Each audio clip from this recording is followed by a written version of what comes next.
মৃত্যুর 40 দিন পূর্বে মানুষ 3টি স্বপ্ন বারবার দেখবে। যে স্বপ্ন 3টি দেখলে বুঝতে হবে আপনার মৃত্যু অতি নিকটে। মৃত্যুর 40 দিন পূর্বে এই স্বপ্ন 3টি দিয়ে সতর্ক করা হয়, মৃত্যুর জন্য প্রস্তুত হতে বলা হয়, কিন্তু আমরা স্বপ্নের ব্যাখ্যা না জানার কারণে বুঝতে পারি না। কোরআন হাদিস হতে এই স্বপ্ন 3টি দেখলে সতর্ক হতে হবে, সতর্ক থাকতে হবে এবং নিজেকে মৃত্যুর জন্য প্রস্তুত করতে হবে। কারণ স্বপ্নের সর্বশ্রেষ্ঠ ব্যাখ্যা করেছিলেন সাইয়েদেনা ইউসুফ আলাইহি ওয়াসাল্লাম। আর এখন বর্তমান সময়ে স্বপ্নের ব্যাখ্যাকার একেবারে নেই বললেই চলে। স্বপ্ন হলো নবুয়তের 46 ভাগের এক ভাগ। আমাদের প্রিয় নবী হযরত মুহাম্মদ সাল্লাল্লাহু আলাইহি ওয়াসাল্লামের নিকট স্বপ্নের মাধ্যমে ওহী নাজিল হয়েছিল। এজন্য আবু হুরায়রা রাদিয়াল্লাহু তাআলা আনহু হতে বর্ণিত, প্রিয় নবী বলেছেন, নবুয়তের কোনো কিছুই বাকি নেই, শুধু বাকি রয়েছে ভালো স্বপ্ন। আর এই ভালো স্বপ্ন একমাত্র আল্লাহর পক্ষ থেকেই আসে। আলী রাদিয়াল্লাহু তাআলা আনহু হতে বর্ণিত, মৃত্যুর 40 দিন আগে থেকেই কোনো মানুষ যদি এই 3টি স্বপ্ন বারবার দেখতে পায়, তাহলে বুঝে নিতে হবে আল্লাহ তার মৃত্যুর সতর্কবার্তা তার উপর নাজিল করেছেন। আমাদের সকলের স্বপ্ন 3টি সম্পর্কে জানা জরুরি। কোরআন হাদিসের আলোকে স্বপ্ন 3টি নিয়ে অনেক প্রমাণ রয়েছে, কিন্তু কোন স্বপ্ন দেখলে বুঝবেন আপনি মারা যাবেন বা আপনার মৃত্যুর ইঙ্গিত দিচ্ছে?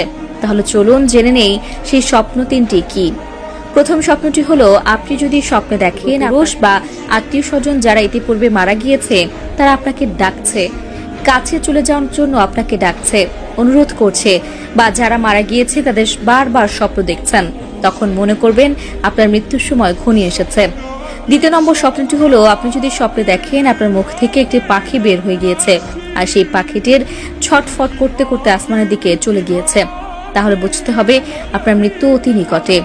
3 নম্বর স্বপ্নটি সম্পর্কের আমাদের জানাটা অনেকটা জরুরি, কারণ দুঃস্বপ্ন মনে করে আমরা অনেকেই এড়িয়ে যাই। স্বপ্ন দেখলেই আমরা তা উড়িয়ে দেই, কারণ আমরা দুনিয়ার মহামায়ায় পড়ে মৃত্যুকে ভুলে গেছি। কিন্তু এই কথা সত্য, সকলকে একদিন মৃত্যুর স্বাদ গ্রহণ করতে হবে। মৃত্যুর হাত থেকে কেউই রেহাই পাবে না। তার আগে আমাদের জানতে হবে স্বপ্ন সম্পর্কে। স্বপ্ন হলো 3 প্রকার। 1 মিনাল্লাহ, মানে আল্লাহর পক্ষ থেকে। 2 শয়তানের পক্ষ থেকে। 3 নিজের চিন্তা ভাবনা থেকে, অর্থাৎ সারাদিনে আপনার সাথে যা ঘটেছে তা নিয়ে স্বপ্ন দেখা। আল্লাহর পক্ষ থেকে যে স্বপ্নগুলো মানুষদের দেখানো হয় সেগুলো শুধু বাস্তবায়িত। আল্লাহর দেখানো স্বপ্নগুলো আপনার ভবিষ্যতে নির্দেশ দেয়। এছাড়া যেসব স্বপ্ন প্রতিনিয়ত দেখি সেগুলোর কোনো যৌক্তিকতা নেই। হযরত আলী রাদিয়াল্লাহু তাআলা আনহু হতে বর্ণিত, কোনো মানুষ যদি এই 3টি স্বপ্ন বারবার দেখতে পায় তাহলে বুঝতে হবে তার উপর মৃত্যুর সতর্কতা নাজিল করা হয়েছে।